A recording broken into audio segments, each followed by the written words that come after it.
একটি জাতির আত্মমর্যাদা এবং স্বকীয়তার প্রতীক হচ্ছে সেই দেশের জাতীয় পতাকা। ৭১ আমাদের গৌরবের, ৭১ আমাদের অহংকারের, ২৪ও আমাদের অহংকারের আরেকটি পালক যুক্ত হয়েছে এই জাতির সাথে। কোনো জাতি যদি তার ইতিহাসের এই গৌরব গাথা ভুলে যেতে চায়, সেই জাতির পতন নিশ্চিত হয়ে যায়। আজকে আমরা যে সময়ে এখানে দাঁড়িয়ে আমি কথা বলতেছি, ঠিক সেই সময় আমরা দেখেছি যে আপনার দখলদার শক্তির হামলায় ইরানের সর্বোচ্চ ধর্মীয় নেতা আয়াতুল্লাহ খামেনি উনি শাহাদাত বরণ করেছেন। ইন্না লিল্লাহি ওয়া ইন্না ইলাইহি রাজিউন। ওনার যে মরদেহ সেটি ইরানের জাতীয় পতাকা দিয়ে মোড়ানো কফিন নিয়ে সৈনিকরা এগিয়ে যাচ্ছে।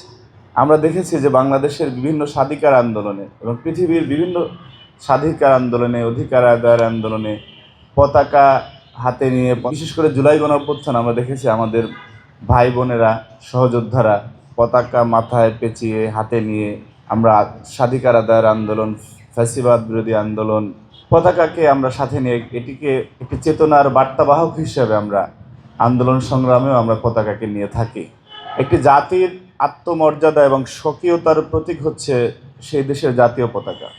আমরা সবাই জানি যে দীর্ঘ সংগ্রামের ফলে এক সাগর রক্তের বিনিময়ে ৭১ যে বাংলাদেশ স্বাধীন হয়েছিল, সেই সময়ের স্বাধীনতার সূচনা লগ্নে প্রাককালে এই ঢাকা বিশ্ববিদ্যালয়ে বাংলাদেশের সকল স্বাধিকার আন্দোলনের তীর্থভূমি এই ঢাকা বিশ্ববিদ্যালয়ে ২রা মার্চ জাতীয় পতাকা প্রথম উত্তোলন হয়েছিল।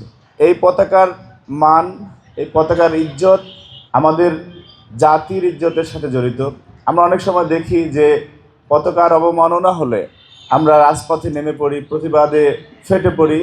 তো পতাকার যে শারীরিক বাহ্যিক অবয়ব রয়েছে সেটিকে যখন কেউ অপমান করে তখন আমরা নিজেদেরকে অপমানিত বোধ করি, কিন্তু পতাকার যে অন্তর্নিহিত এবং পতাকার যে আরেকটি আত্মসম্মানের জায়গাটি রয়েছে সেটি হচ্ছে পতাকার যে কারণে এসেছে, পতাকা যে কারণে আমরা আত্মমর্যাদার প্রতীক হিসাবে ভাবি, সেই বিষয়টিকে নিয়ে যখন কেউ তুচ্ছতাচ্ছিল্য করে, সেই পতাকাকে যখন আবার পুরনো শকুন খামচে ধরতে চায়, তখনও আমাদের হৃদয়ে আঘাত লাগে। আমরা দেখেছি যারা ইতিহাসের বাঁকে বাঁকে বাংলাদেশের বিরোধিতা করেছে, যারা এই স্বাধীন সার্বভৌম দেশে একটি সত্তার পতাকা যাতে আমরা না পাই তার বিরোধিতা করেছে, সেই পুরনো শকুন আবার বাংলাদেশের পতাকাকে আঁকড়ে ধরতে চায়। এ বিষয়ে আমাদেরকে সজাগ থাকতে হবে। ৭১ আমাদের গৌরবের, ৭১ আমাদের অহংকারের, ২৪ও আমাদের অহংকারের আরেকটি পালক যুক্ত হয়েছে এই জাতির সাথে।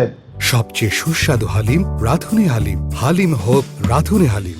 কিন্তু যারা আজকে অত্যন্ত সুকৌশলে ২৪কে অত্যন্ত প্রাসঙ্গিক রেখে ৭১কে অপ্রাসঙ্গিক করতে চায়, তারাও এই পতাকাকে অবমাননা করছে বলে আমি ব্যক্তিগতভাবে মনে করছি। কোনো জাতি যদি তার ইতিহাসের এই গৌরব গাথা ভুলে যেতে চায়, সেই জাতির পতন নিশ্চিত হয়ে যায়। আমাদের প্রত্যেকটি স্বাধিকার আন্দোলনকে, আমাদের প্রত্যেকটি গৌরব গাথাকে আমরা ধারণ করে আমরা জাতিসত্তা হিসাবে, এই দেশের নাগরিক হিসাবে, বাংলাদেশি হিসাবে এবং বাংলাদেশি জাতীয়তাবাদী বিশ্বাসী হিসাবে আমরা এগিয়ে যাব।